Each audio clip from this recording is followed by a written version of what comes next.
Benvinguts i benvingudes a la tercera edició del Duc TV News, un programa on cada trimestre us portem un resum dels esdeveniments més rellevants del nostre centre, canvis, projectes i activitats que ocorren al nostre voltant. Començarem amb el bloc de notícies parlant de com es va viure a Rubí l'apagada que va deixar sense llum a tot l'estat. Seguirem parlant de la celebració de la quarta cursa de la dona a Rubí.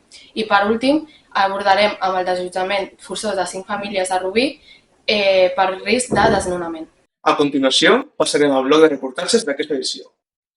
Primerament, veurem com estudien les persones en neurodiversitat al Dona Blanc.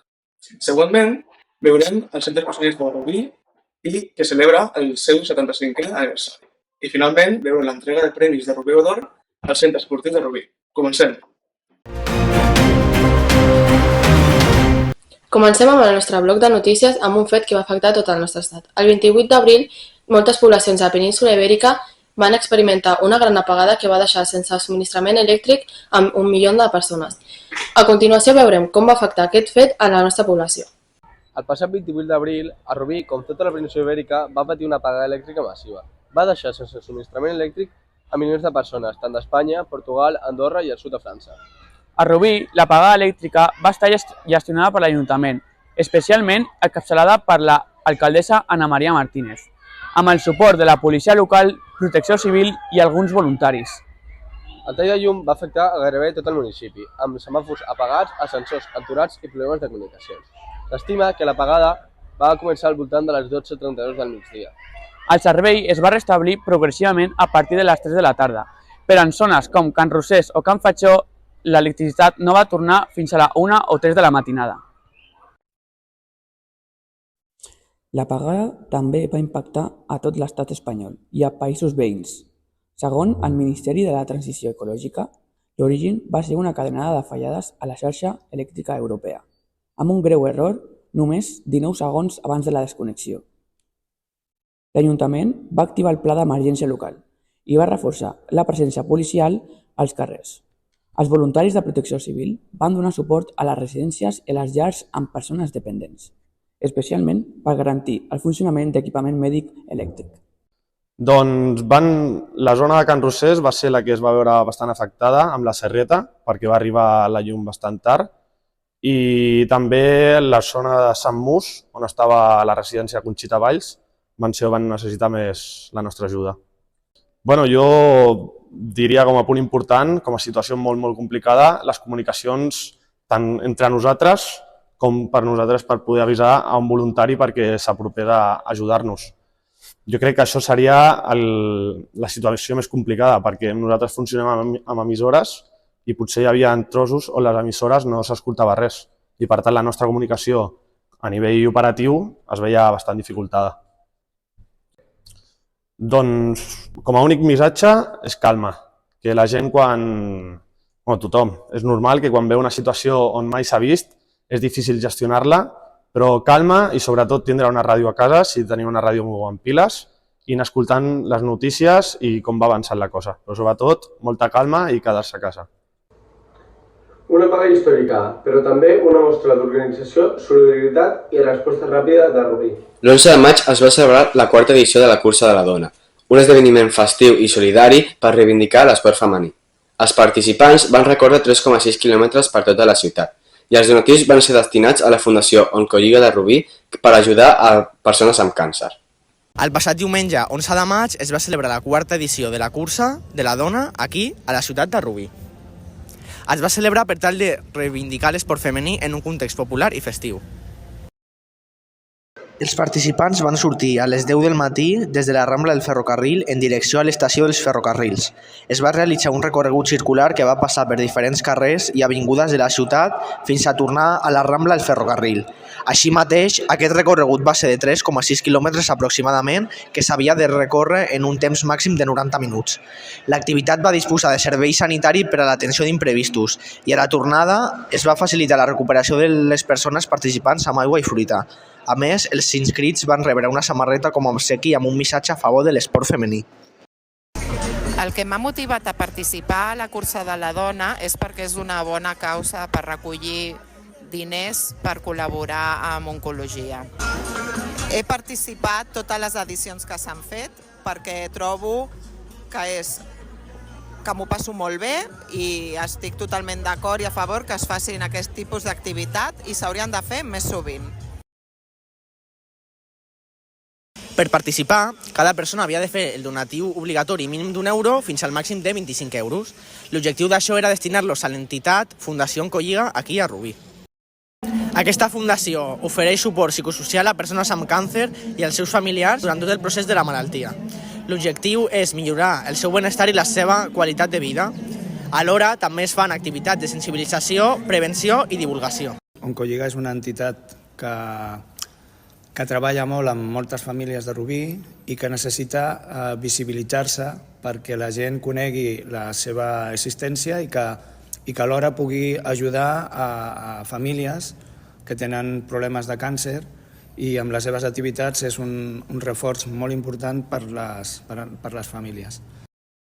La decisió per organitzar la cursa va ser, com deia el company, fer una activitat física encarada, sobretot tenint en compte l'activitat física per dones, tot i que poden participar homes, dones, nens i nenes, però la idea era fer aquesta activitat una mica introduint-la en els mesos en què es comença a treballar l'esport de la dona. El Dia de la Dona és el 8 de març. Llavors l'objectiu és donar visibilitat i també donar visibilitat a malalties relacionades amb la dona, com és el càncer de mama, en què l'entitat Oncolliga col·labora i treballa a Rubí en moltes activitats donant visibilitat a aquesta malaltia, el càncer de mama. La cursa va ser tot un èxit. Més de 1.700 persones van participar-hi i es van recaptar 7.346 euros.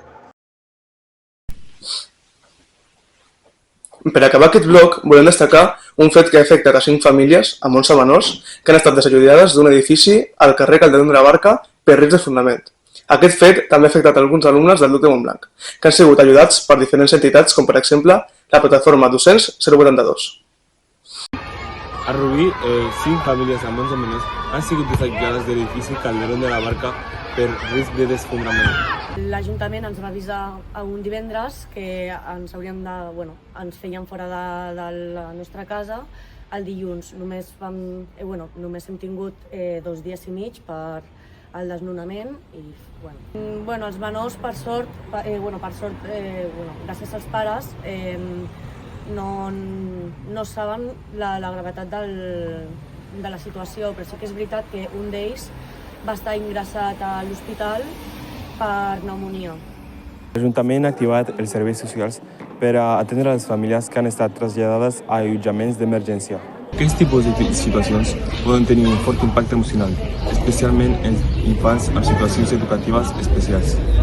Per tal de garantir el benestar de les famílies desnonades, hi ha associacions com el Servei Social Municipal, entitats socials o la plataforma Docents 082.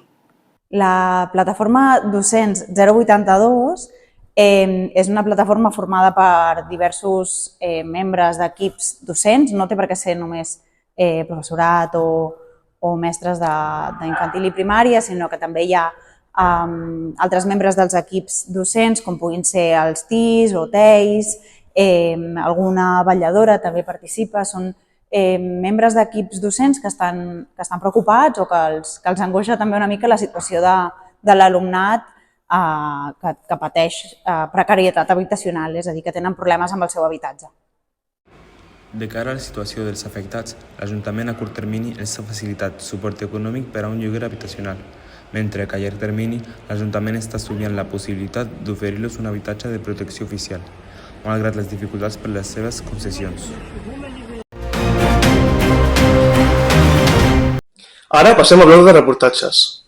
El passat 25 d'abril es va celebrar els Premis Rubeo d'Or 2025 a Rubí, que han tornat després d'un any d'aturada.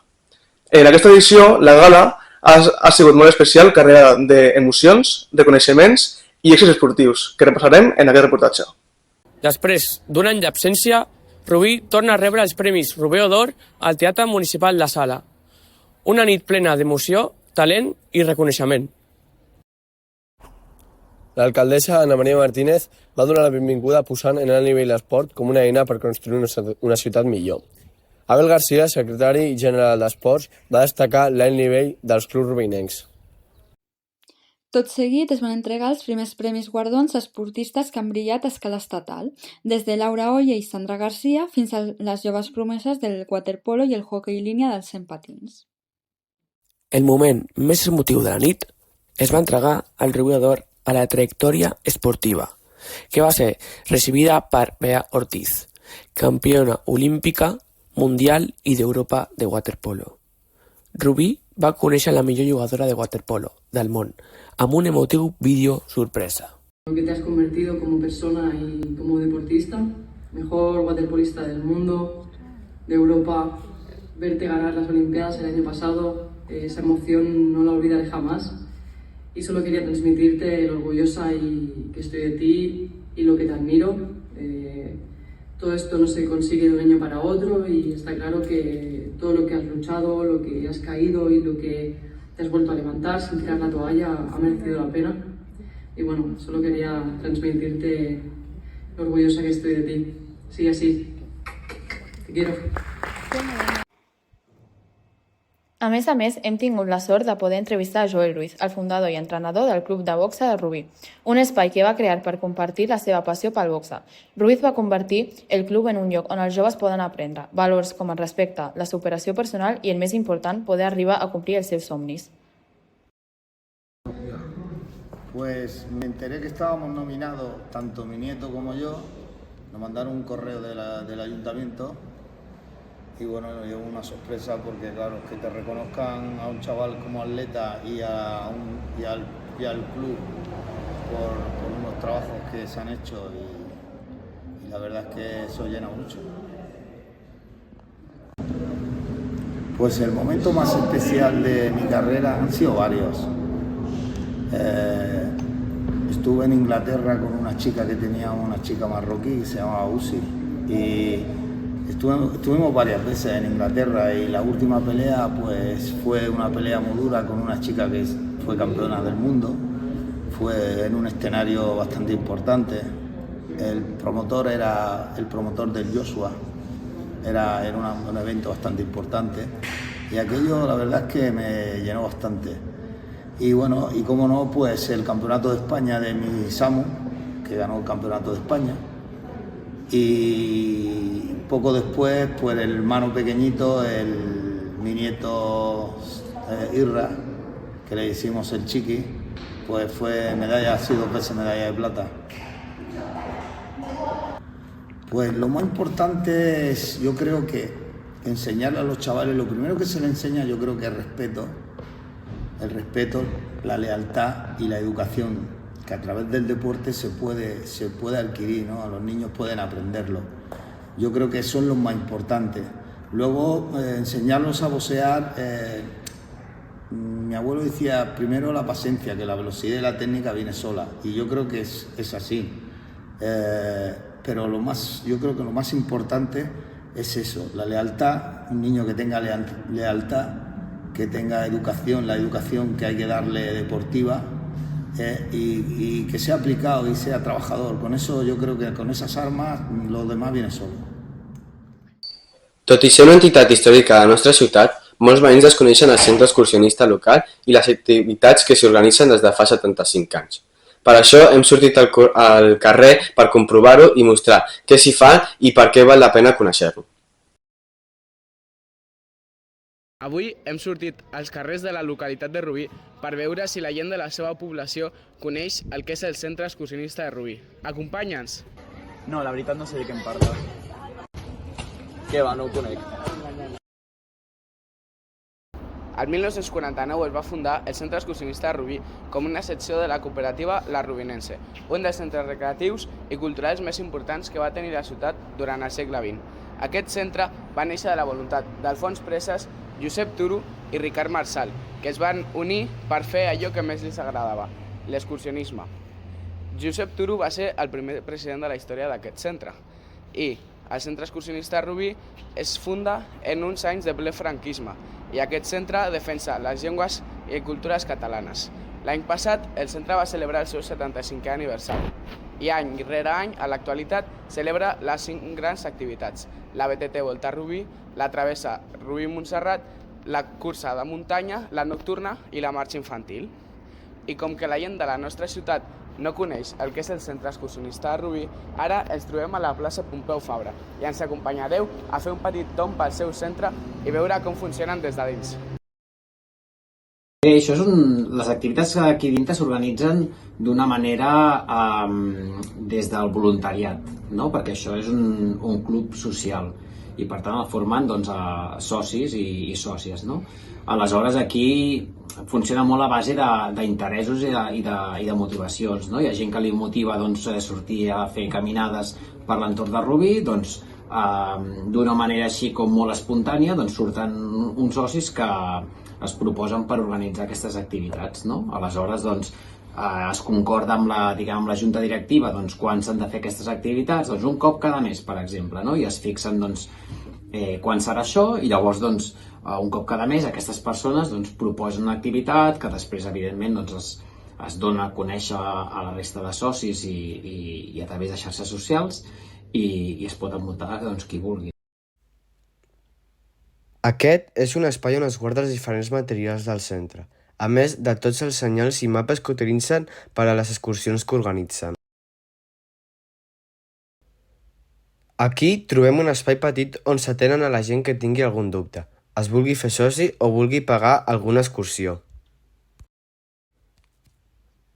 A la sala de reunions és una sala on els dirigents més importants del centre excursionista Rubí es reuneixen per organitzar activitats i parlar sobre com millorar la seva entitat. A més, trobem una petita biblioteca amb diferents llibres antics o mapes de muntanya. A les parts de dalt trobem diferents premis i reconeixements que han obtingut aquest centre amb més de 75 anys d'història. Finalment, a la sala gran trobem un espai amb tendes de campanya. A més, aquest és un espai molt gran per organitzar diferents esdeveniments i projectar diferents vídeos. Per últim, al final de la sala veiem un petit rocòdrom. Bé, el missatge als joves de Rubí és un tema interessant i un tema que li donem moltes voltes a com hem de fer, perquè vinguin joves, perquè sí que és cert que si tu mires la mitja d'edat de persones que participen de les activitats, són persones que estan a 40, 50, 60 o més anys, no? Per tant, és una mitjana d'edat alta, no? I això és un tema que nosaltres sempre, ostres, com podem fer per arribar als joves, no?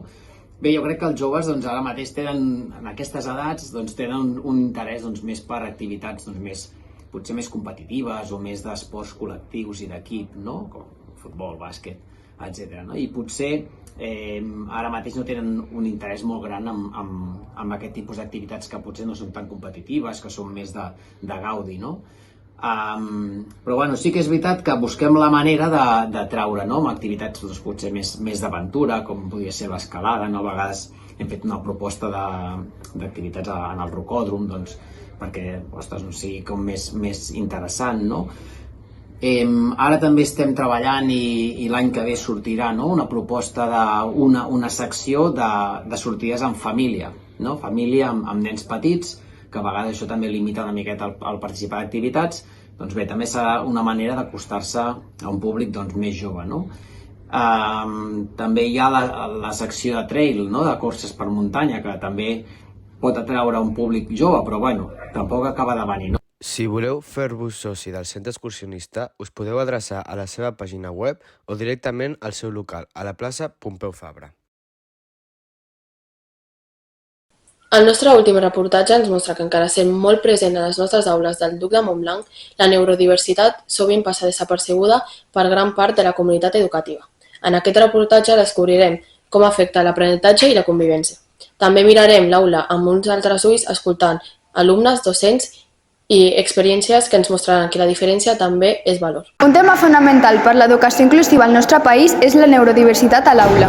Sovint, l'escola pateix d'un model uniforme d'aprenentatge, però la realitat és que cada cervell funciona de manera diferent. La neurodiversitat ens ajuda a entendre condicions com l'autisme, el TDAH o la dislèxia. No són errors, sinó variacions naturals del cervell humà.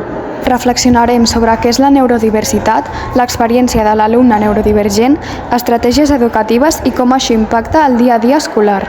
Les neurodiversitats van passar d'un concepte únicament sobre la capacitat cognitiva a diversificar-ho en les diferents categories de processament de la informació, com passa amb l'atenció, com sabeu hi ha el TDAH, per hiperactivitat, per inatenció, i després les interaccions socials, que són diferents en cada àmbit. És a dir, el TEA, el trastorn de l'espectre autista, interactua d'una manera diferent a com interactua els neurotípics, diguem-ho així, els estàndards del cervell. Llavors, l'evolució ha estat d'una categorització simple, intel·ligència o no intel·ligència, a atenció, a interacció social, a el processament de la informació escrita, com passa amb la dislèxia, amb la discalcúlia, processament de la informació matemàtica. Aquesta ha estat l'evolució més estàndard, el camí estàndard. Al DUC hi ha alumnes que viuen amb neurodiversitat des de dins. Em dic Noel i faig quart. Convic amb el TDAH i faig vida normal. El que més m'ajuda a classe és sentar-me a primera fila i que em puntuïn diferent als exàmens. Perdonen més faltes. El que em costa més és prestar atenció a classe. M'agradaria que la gent entenguessi que també ens costa més les coses. Després d'haver parlat amb alguns professors del Departament d'Orientació, coneixem les adaptacions que s'implementen pels alumnes amb dificultats. Principalment, el DUC de Montblanc dona més temps als exàmens per a aquelles persones que ho requereixen, aproximadament uns 20 minuts o mitja hora. A més, existeixen aules amb grups reduïts i algunes activitats i examen adaptats. També hi ha alumnes que poden sortir a l'exterior quan ho necessiten segons la seva condició. Al DUC, el claustre es pot trobar amb alguns inconvenients a l'hora de fer les adaptacions, com per exemple alguns alumnes que per motius econòmics o personals no han pogut ser diagnosticats correctament i llavors tenen dificultats per seguir el ritme de les classes. Tot i això, el professorat està disposat a facilitar la vida de l'alumnat i ajudar a aquells adolescents que els hi costa més. Hem vist que la neurodiversitat és una realitat present a les aules amb reptes però també amb moltes oportunitats. Des del testimoni d'alumnes i professors queda clar que encara hi ha camí per recórrer, sobretot per assegurar el suport a tothom, diagnosticat o no. Però també hem conegut estratègies que funcionen i voluntats de canvi que fan esperança. Amb això posem punt i final a aquesta edició del DUC TV News. Ha estat un plaer portar-vos l'actualitat del nostre centre i compartir amb vosaltres els esdeveniments més destacats. Ens retrobem a la pròxima edició amb més notícies i reportatges i tota la informació que us interessa. Fins aleshores, cuideu-vos i esteu atents a tot el que passa al nostre voltant. Fins aviat!